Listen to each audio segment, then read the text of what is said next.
What Makes a Terrorist? By Amar Jalil. On Universal Children's Day last week, a group of 4 plus 5 children, 9 to be precise, met under a flyover to discuss terrorism.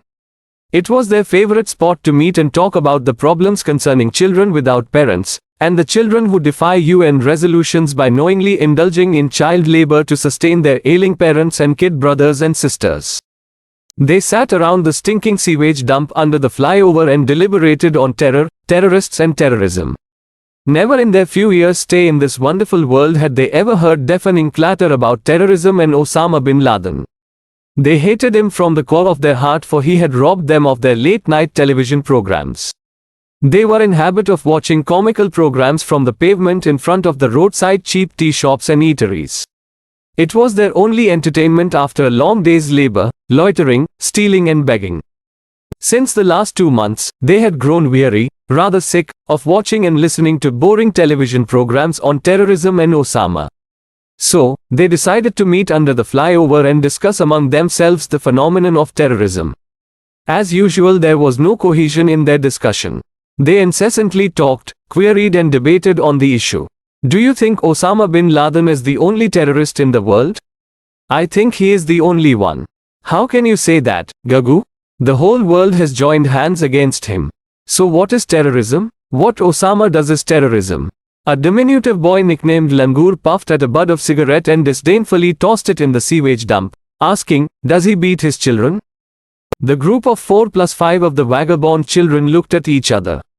They had no answer. Langur lowered tattered trousers and pulled up his shirt and showed marks of severe beating on his back and buttocks. He said, my father is a heroin addict. He beats me every day. Why does he beat you? He asks me to either beg or steal, but get him a pinch of heroin every day. Gagu said, I think Lango's father is a terrorist. Kalia, a skinny boy, raised his hand to catch the attention of the group. Everyone looked at him. He spoke in a shrill voice, my father also beats my mother almost every night. Why does he beat her?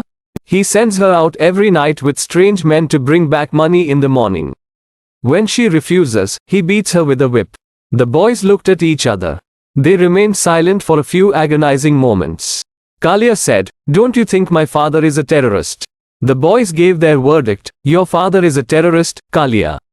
Pilpili, a bald boy said, I know a woman who, too, is a terrorist. He immediately caught the attention of the entire group. We don't believe you, Pilpili, they said in unison. She is very beautiful. Does being beautiful amount to terrorism? She is of questionable character. That doesn't mean she is a terrorist. She enticed an aged vendor in her neighborhood, added Pilpili. Don't be silly. Enticing is no terrorism. The old vendor married her and threw his old wife out in the street. Oh. With tears in his eyes, Pilpili said, the old wife now begs at the Regal bus stop. How do you know so much about the old woman? Pilpili said, she is my mother.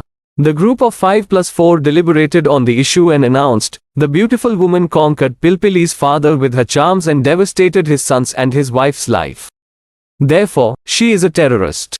Murli, a 10-year-old boy, meekly said, then, I think Ustad Ravan Rangila, too, is a terrorist. Who is Ustad Ravan Rangila? He is a motor mechanic.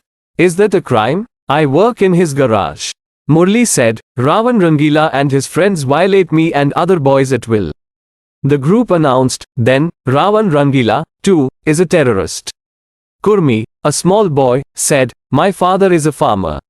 He is languishing in the private prison of Rais Zorawar Soto of Tharparkar for the last many years. What for? For not being able to repay the loans he had never borrowed from the Wadera. Suddenly, the group appeared undecided to give a definition to terrorism. My name is Papayo. I have run away from my home in the interior of Sindh. What made you leave your home? My father gave away my 12-year-old sister in marriage to an 80-year-old zamindar. Papayo said, a week after marriage, the old zamindar declared my sister Kari and killed her. Hush prevailed for some time. I axed my father and the zamindar to death, Papayo said, adding, I am absconding. In the opinion of law enforcement agencies, I am a terrorist.